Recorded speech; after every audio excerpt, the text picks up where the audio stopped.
খুলনায় গুলিবিদ্ধ হয়ে যুবক হাসপাতালে এলাকায় আতঙ্ক। আপনারা দেখছেন নিজস্ব প্রতিনিধি পাঠানো ভিডিও চিত্রে বিস্তারিত। খুলনা মহানগরীর নিরালার বাগমারা এলাকায় গুলির ঘটনা ঘটেছে। এতে আজিজ ৩৮ নামের এক ব্যক্তি গুলিবিদ্ধ হয়েছেন। তিনি পেশায় ইটবালুর ব্যবসায়ী বলে জানা গেছে।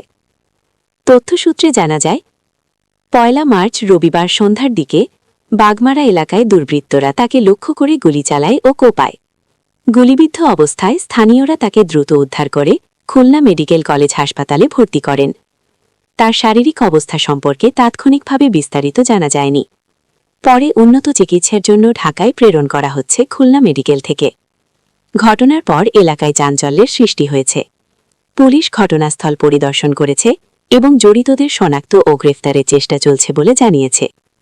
এ বিষয়ে সংশ্লিষ্ট থানার ওসি জানান, ঘটনার কারণ অনুসন্ধান করা হচ্ছে এবং আইনগত ব্যবস্থা প্রক্রিয়াধীন রয়েছে।